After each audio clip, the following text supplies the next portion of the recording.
Hi, magandang araw po sa inyong lahat. And for our first reading for the day today, Wednesday, ano po kaya ang makikita natin sa reading of the day today, no?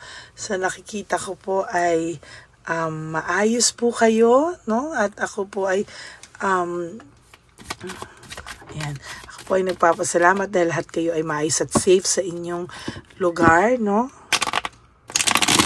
Meron na naman po tayong bagyo, no? Ayan, bagyo na naman po.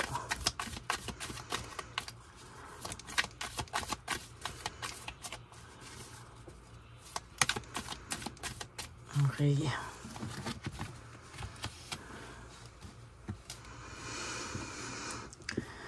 One, two, three, 4, 5, 6, 7, 8, 9, and 10.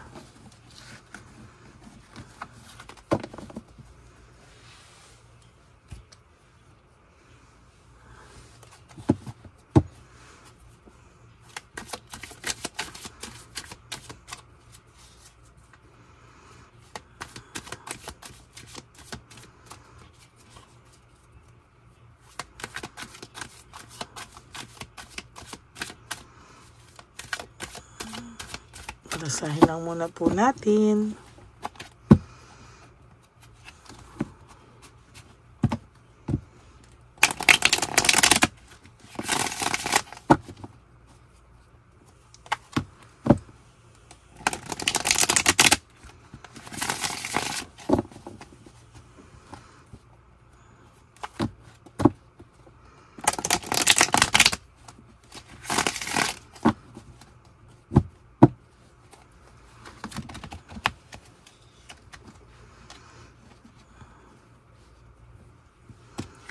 One, 2, 3, 4, 5, 6, 7, 8, 9, and 10.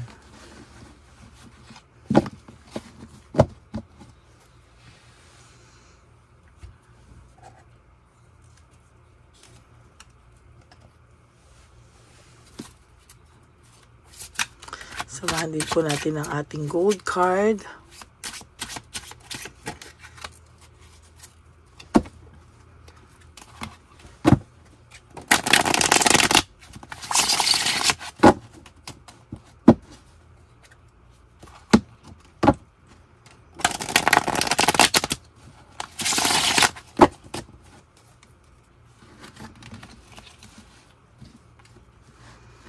Pili tayo. 1, 2, 3, 4, 5, 6, 7, 8, 9, and 10.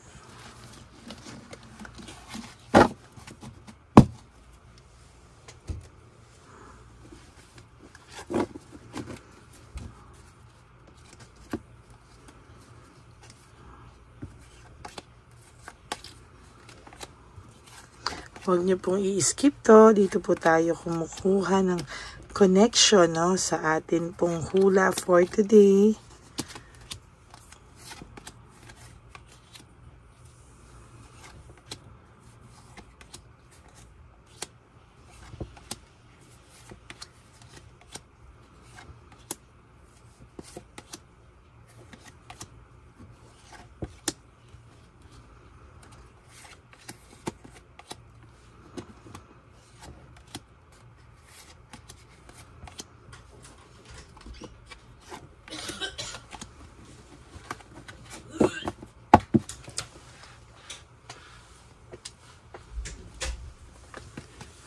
Okay, tingnan na po natin. Pasensya na po at Yan. So, merong one-sided na nakakaramdam dito, no? One-sided lamang po ang samahan na meron sila. Hindi din po maibuhos o hindi po talaga same yung relationship nyo sa naging relationship nila o nila sa naging relationship nyo.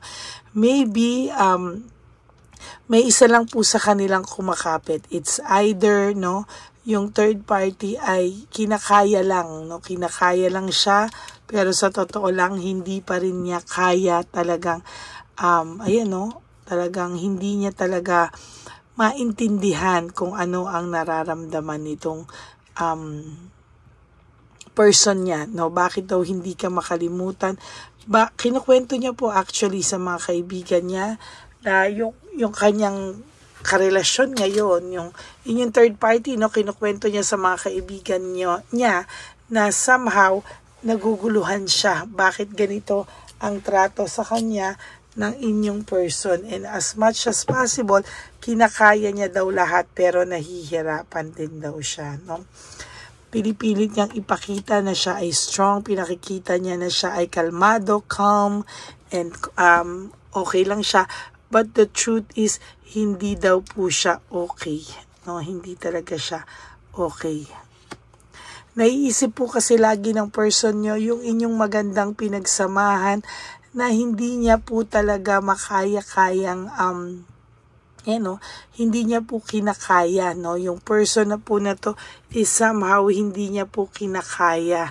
Na pag naiisip niya po yung happy memories nyo, nagkakaroon po siya ng sadness or lungkot, no?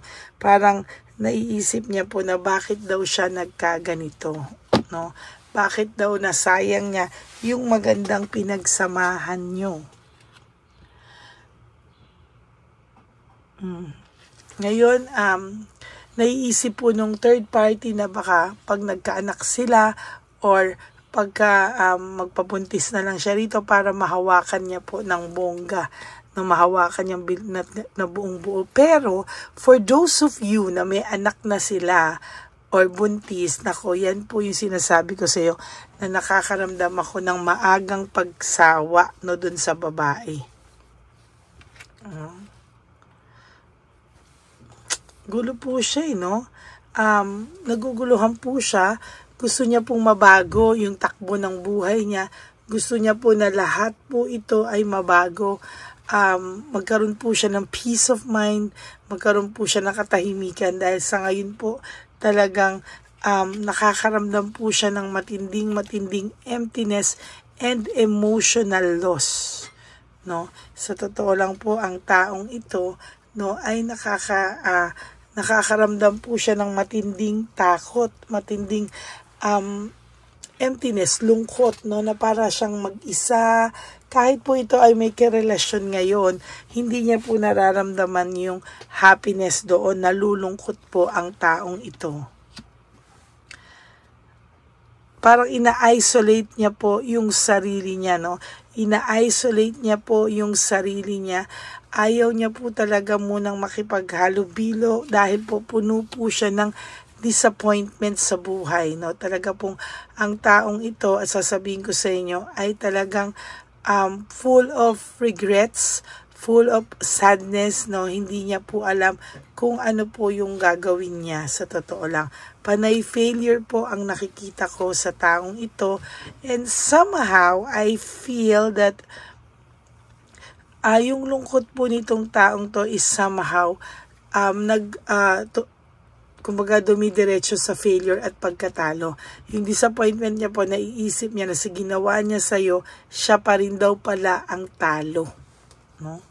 Siya daw pala ang talo, no? Pero hindi niya po pinapakita yung confidence level niya po, ay pinapakita na niya siya ay wagi, siya ay okay lang, no? Magaling po itong mag-pretend, pinapakita niya okay lang, pero sa totoo, ayan talaga yung emptiness, oh.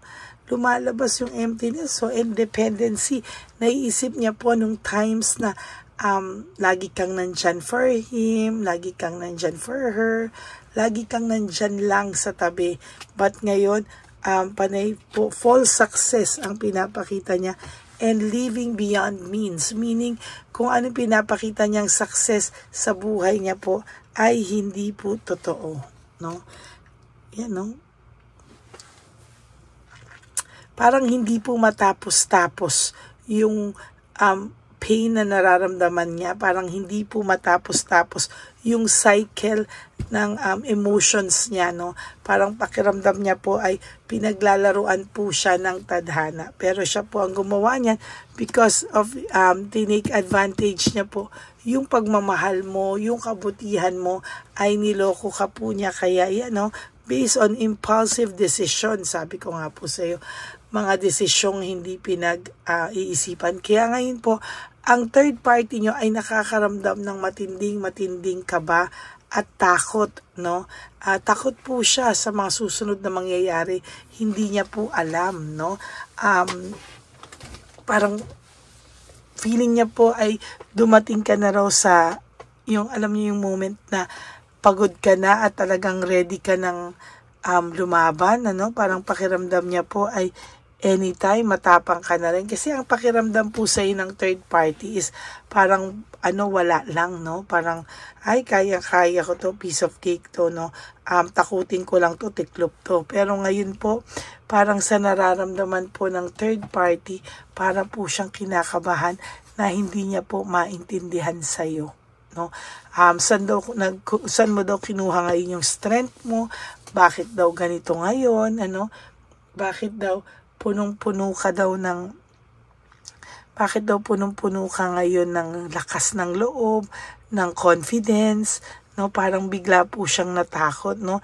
Kaya nagkakaroon dito ng one-sided, parang both of them, no, para po silang nagkakabisitan, no? Parang nakikitaan po nila na nagkakaroon ka ng lakas ng loob, no? Nagkakaroon ka ng palaban ka na rin ngayon. Kaya yung tao po ay nakakaramdam po siya ng matinding takot at matinding kaba.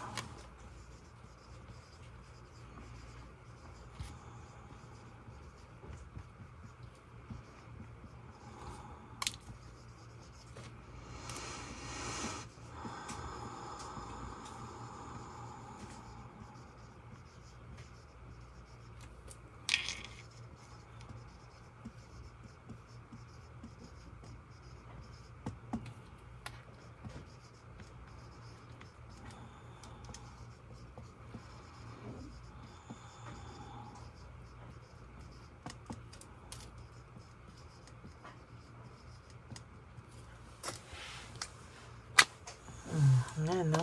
So, nakakaramdam po ang third party mo ng matinding takot at matinding kaba, no? To tell you honestly. No? Hindi po basta-basta yung kanyang pakiramdam. Talagang nakakaramdam po siya ng self-pity, loss, grief, yung person nyo po, no? Nakikita po, nararamdaman po ng third party na aligaga ito, no? Parang bigla po silang natakot.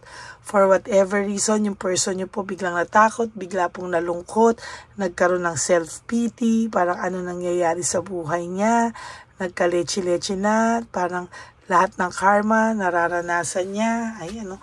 Gulong-gulo rin po siya, no? Disconnected po siya. Maybe both of you hindi nag-uusap. Maybe both of you naka-block sa isa't isa. Pero may nangyari po kasi na parang pakiramdam nitong nitong person mo ay parang lumakas ang loob mo for whatever reason. Parang bigla kang nag-bloom. Parang bigla kang nabuhayan ng loob. Ayan, no? Siya po kasi napaka-selfish na naging makasarili. Naging makasarili po siya. Ngayon, kailangan niya pong mag-isip. Mag-clear mind, sharp mind, kailangan niya po yan, no? Nadi-discourage po siya sa mga nangyayari sa ngayon. Hindi niya po maintindihan. Siya po ay overstress, no? Burned out and overstress sa mga nangyayari, no? Sorry po, palitan po natin tong isa. Ayan, no, gusto niya mag-reach out sa'yo. There's resentment, no, and trying to reach out, pero hindi niya po alam, no, kung papaano, no. Parang may takot din po siya, kasi ayan nga, sabi ko, greediness, ano. Talagang sa nakikita ko, naghahanap po siya ng direksyon, no. Lack of direction, wala siyang direksyon. at talagang sa nakikita ko, dinadivert niya lang po talaga yung kanyang atensyon sa iba, no? Yung partnership niyo po ay nagki-create sa kanya ngayon, or pag naisip niya po yung unity niyo, yung partnership niyo, para po siyang nagkagalit, na naiinis, na nabubwisit, hindi niya po alam kung ano yung gagawin niya. Naging selfish kasi siya. Ngayon, yung babae o yung third party niyo, it's either girl or a boy, ay may matinding pagseselos and insecurity. Bigla siyang natakot, no, for whatever reason. Ayan, no, dati pala po ikaw lang ang nag-trap sa sarili mo na dapat ay noon mo pa daw po pinaglaban, no. Ina-avoid lang po niya yung mga conflicts na nangyayari sa buhay niya. But, sa nakikita ko po dito ay may mga mangyayari pa sa mga susunod na panahon sa inyo. Okay, that's it for your first reading of the day. Ang third party nyo ay nakakaramdam ng matinding takot at matinding kaba, no, sa iyo ngayon. Ano? Hayaan mo siyang makaramdam yan. Deserve niya po yang makaramdam ng ganyan. Okay, maraming salamat po sa inyo. And I hope na nakaresonate po kayo dito. And if you do, can you please give me a like and comment down below kung ano po ang nakikita nyo dito sa ating reading na to, kung kayo po ay nakakuha ng mensahe na para sa inyo. Maraming salamat po sa inyo. And for those of you who would like to have a private reading with me, you can message me po at Ladyly Elena, that's Ladyly Elena. Nasa dulo po yan ng ating video. Diyan nyo lang po ako makokontak. That's my only official and legit FB account and messenger, no? And for those of you po na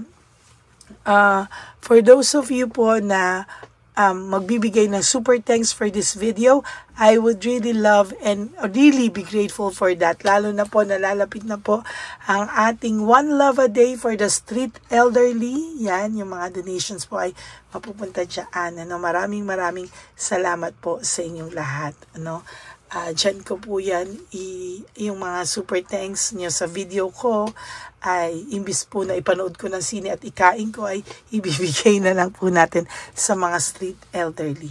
Maraming salamat po sa inyong lahat. Sana po ay napanood nyo na po yung first, second, and third reading kagabi. Ayan, may third reading po ako kagabi. Sana po ay mapanood nyo po yan. At really talaga pong gustong-gusto ko pong mapanood nyo yan. Dahil maganda po yung lalo na yung tatlo kahapon na Tuesday. A very powerful reading. Yan, so maraming salamat po. And of course, to all my Lady Elena friends, family, and subscribers, I love you all from the bottom of my heart. Mahal na mahal ko po kayo at nagpapasalamat po ako sa patuloy niyo pong pagsuporta sa aking channel at sinasabi niyo po na parang kulang ang araw pag hindi niyo naririnig ang aking boses. Kaya po, nagpapasalamat po ako sa inyong lahat at ang aking commitment naman po sa inyo ay kahit anong mangyari, ako po ay magbibigay sa inyo ng reading of the day. Maraming salamat po sa inyo. And God bless you all and I love you all. Sana po ay maging mas maayos at makabuluhan po ang inyong mga susunod na araw. At ang sabi ko nga po sa inyo is life is too short. Don't make it shorter by stressing yourself from all the pains and the heartaches na binigay sa inyo ng kahapon. Just surrender everything to the divine universe and just let go and let God write your life and love story. I will be back later for another set of reading. I hope mapanood nyo muna po to. And please, help me reach naman po 20,000 subscribers para naman po lumalapit tayo sa ating goal na 100,000 para sa silver button. Maraming salamat po sa inyong lahat. Wala po ako dito kung wala po kayong lahat. Maraming salamat po sa inyong lahat. God bless you. Bye!